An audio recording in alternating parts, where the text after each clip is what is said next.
Dhenkanal thinkers ଫୋରମର ତୃତୀୟ ବାର୍ଷିକ ଉତ୍ସବ ଅନୁଷ୍ଠିତ। ସ୍ଥାନୀୟ ଗୋପବନ୍ଧୁ ଟାଉନ୍ ହଲ୍ଠାରେ ଢେଙ୍କାନାଳ ଥିଙ୍କର୍ସ ଫୋରମର ତୃତୀୟ ବାର୍ଷିକ ଉତ୍ସବ ଓ ମୁଖପତ୍ର ଚରେଇ ବେତି ଉନ୍ମୋଚିତ ହୋଇଯାଇଛି। ଏହି ପରିପ୍ରେକ୍ଷୀରେ ଢେଙ୍କାନାଳ ଢେଙ୍କାପୀଠଠାରୁ ମଶାଲ ଶୋଭାଯାତ୍ରା ମାଧ୍ୟମରେ ସହର ପରିକ୍ରମା କରାଯାଇଥିଲା। ପରେ ପ୍ରଥମ ପର୍ଯ୍ୟାୟ ଅନୁଷ୍ଠିତ କବିତା ଆସରରେ ଜିଲ୍ଲା ତଥା ଓଡ଼ିଶାର ବିଭିନ୍ନ ପ୍ରାନ୍ତରରୁ ଶତାଧିକ କବି କବୟିତ୍ରୀ ଉପସ୍ଥିତ ରହି କବିତା ପାଠ କରି ସମସ୍ତଙ୍କୁ ମନ୍ତ୍ରମୁଗ୍ଧ କରିଥିଲେ। ଭାଷା ଭାରତୀ ଓ ମାଟି ଜାତି ଇତିବୃତ୍ତିକୁ ସମ୍ମାନ ଜଣାଇ ଶ୍ରୀଜଗନ୍ନାଥଙ୍କ ପାଖରେ ମଙ୍ଗଳ ଗାନ ଅନ୍ତେ ଅନୁଷ୍ଠାନ ସଭାପତି ସୁମେନ୍ଦୁ ଶତପଥୀଙ୍କ ଅଧ୍ୟକ୍ଷତାରେ ଏକ ସାହିତ୍ୟ ସଭାର ଆୟୋଜନ କରାଯାଇଥିଲା।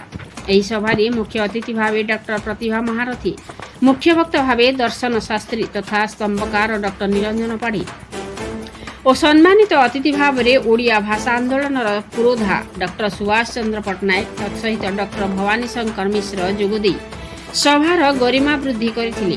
ଓଡ଼ିଆ ଅସ୍ମିତାକୁ ବାରମ୍ବାର ଦୋହରାଇଥିଲେ ଡକ୍ଟର ମିଶ୍ର। ପୁଣି ଚିନ୍ତନ ସ୍ତରକୁ ବିଶ୍ୱସ୍ତରୀୟ କରିବାକୁ ସିଓ ମତ ପ୍ରକାଶ କରିଥିଲେ।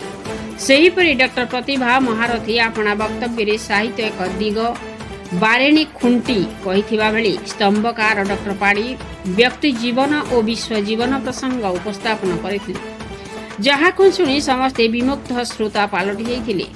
ଦ୍ୱିତୀୟ ପର୍ଯ୍ୟାୟରେ ସାଂସ୍କୃତିକ କାର୍ଯ୍ୟକ୍ରମ ଓ ନବପ୍ରତିଭାମାନଙ୍କୁ ଚରେଇ ବେତି ସମ୍ମାନ, ନନ୍ଦିନୀ ଦେବୀ ସମ୍ମାନ ଆଦି ବିଭିନ୍ନ ସମ୍ମାନରେ ସମ୍ମାନିତ କରାଯାଇଥିଲା। ପରିଶେଷରେ ସମ୍ପାଦକ ପ୍ରକାଶ ଚନ୍ଦ୍ର ରାଉତ ଧନ୍ୟବାଦ ଅର୍ପଣ କରିଥିଲେ। ଢେଙ୍କାନାଳରୁ ନାୟକ ଅକ୍ଷୟରାଜ ହସ୍ତୀଙ୍କ ରିପୋର୍ଟ, ମସିହା ନ୍ୟୁଜ୍।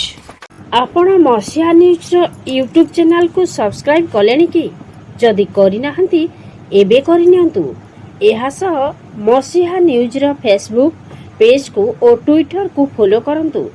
ତା ସହ ମସିହା ନ୍ୟୁଜ୍ର ଏପ୍ ଆସିଗଲାଣି, ନିଜ ମୋବାଇଲରୁ ପ୍ଲେ ଷ୍ଟୋରରୁ ଡାଉନଲୋଡ୍ କରିନିଅନ୍ତୁ। ଜୟ ଜଗନ୍ନାଥ।